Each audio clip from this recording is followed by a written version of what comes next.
83 సంవత్సరంలో తెలుగుదేశం ప్రభుత్వం వచ్చేదానికన్నా ముందే ఎన్టీ రామారావు గారు తెలుగుదేశం పార్టీ పెట్టిన తర్వాత అధ్యక్ష మేము వస్తే రాష్ట్రంలో పేద పేదల ఆకలి తీర్చేదానికి తప్పకుండా పేద పేదలకు ₹2 కిలో బియ్యం ఇస్తామని చెప్పినారు అధ్యక్ష. అప్పుడు ఆర్థిక శాఖ మంత్రిగా ఉన్నటువంటి ఒక పెద్ద వారి పేరున జ్ఞాపకం రావడం లేదు, కోన ప్రభాకర్ రావు గారు అధ్యక్ష, వారు ఆర్థిక శాఖ మంత్రిగా ఉన్నారు. ఇది సాధ్యం కాదని చెప్పి ఒక బ్రహ్మాండమైన పేపర్ స్టేట్మెంట్ ఇచ్చినారు అధ్యక్ష.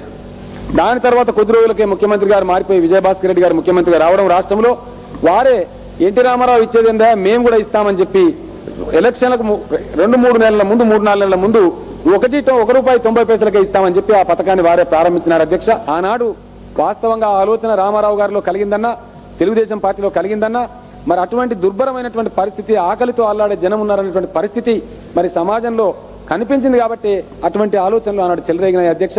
If it is a real democracy it is only serving party in service అని ఉండాలి తప్ప ఈనాడు గెలిచినటువంటి ప్రతి వాళ్ళు మేము అధికారం చేసేవాళ్ళం, మేము ఈనాడు ఉన్నాం కాబట్టి మేము ఏదైనా చేయగలం అనేటువంటి ఒక భేషజం ఈనాడు పోతా ఉంది. దాన్ని బద్దలు కొట్టడానికే ఈనాడు మన రాష్ట్ర ముఖ్యమంత్రి మొత్తం యావత్ భారత జాతికి ఒక ఐ ఓపెనర్ గా ఒకనొక ఎకానమిస్ట్ రాసిన అధ్యక్ష పొద్దున గౌరవనీయులు రాజేశ్వరరావు గారు చదివినారు. The chief minister of Andhra which he has taken about the financial reforms in his state is definite eye opener to the entire country అని చెప్పినారు అధ్యక్ష. ఇది వాస్తవం అని చెప్పి నేను మనవి చేస్తా ఉన్నాను. ఇందులో అతిశయోక్తి కానీ ఎగ్జాగరేషన్ కానీ ఏమీ లేదని చెప్పి నేను మనవి చేస్తా ఉన్నాను. అసలు మన ఆలోచన విధానంలో, మన దృక్కోణంలో, మన దృక్పథంలో సమూలంగా మార్పు రావాల్సినటువంటి తరుణం ఆసన్నమైంది. దానికి భారతదేశంలోనే ఆద్యులైనటువంటి చంద్రబాబు నాయుడు గారు తప్పకుండా చరిత్రలో నిలుస్తారనడంలో నాకు ఎటువంటి సందేహం కూడా లేదని చెప్పి ఈ సందర్భంగా నేను మనవి చేస్తా ఉన్నాను అధ్యక్ష. మన పక్క రాష్ట్ర ముఖ్యమంత్రి మనకు కిరికిరి నాయుడు ఉన్నాడు. ఆయన ఇక్కడ సీపో అన్నా కూడా ఇంకా ఓడట.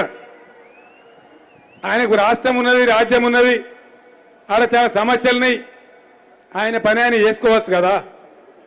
పొద్దున్న లేస్తే లేందో పుల్ల పెడతాడు. ఈడ ఆడ దిక్కు లేదు కానీ, చెప్పిన వాగ్దానం అమలు చేసే తెలివి లేదు కానీ, డాక్రా మహిళలకు చెప్పిండాడ మీ మొత్తం రుణాలు మాఫీ చేస్తానంటే వాళ్ళకి సబ్బు పెట్టిండు.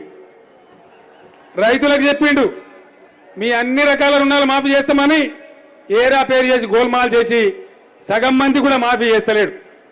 మేం చెప్పిన ఒకటే మాట, 17,000 కోట్ల రూపాయలతోని 34 లక్షల మంది రైతులకు రుణాలు మాఫీ చేస్తామని చెప్పినాం. బాజాప్తా చిత్తశుద్ధిని అమలు చేస్తా ఉన్నాం. పక్క రాష్ట్రంలో అన్ని మోసాలే, అబద్ధాలే, మీడియా మేనేజ్మెంట్ తప్ప వాస్తవంగా అక్కడ ప్రజా సంక్షేమం చెయ్యరు. కానీ నేనేదో ఉద్ధరిస్తా, ఆయన వచ్చి నాకు మొన్న చెప్తుండే ఆడ మహబూబ్ నగర్లో కేసీఆర్ నిన్ను నిద్రపోని అంటాడు. కన్నతల్లికి అన్నం పెట్టినాడు, పినతల్లికి బంగారు గాజు చేయిస్తాడు. నీ రాష్ట్రంలో దిక్కులేదు కానీ ఈడొచ్చి నేను నిన్ను నిద్రపోనియా, నన్ను నిద్రపోనియా, ఆంధ్రాకి పోయి ప్రజలెంబడబడి సాగుపో. గీడ ఏమున్నదని నాకు అర్థం కాదు. మొన్న మహబూబ్ నగర్ కోటి పాములాట దుకాణం పెట్టిండు. ఇవాళ మన మీటింగ్ కాడ బఠానీలు అమ్ముకునేంత మంది కూడా రాలేడ. ఆ మందికే ఇక ఆహా ఓహో ఇక మా అంత సిపాయి లేరని ఓ 3-4 పెంపుడు కుక్కలను పెట్టుకున్నాడు. ఆ కుక్కలు ఇష్టం వచ్చినట్టు మొరుగుతూ ఉంటాయి. ఇక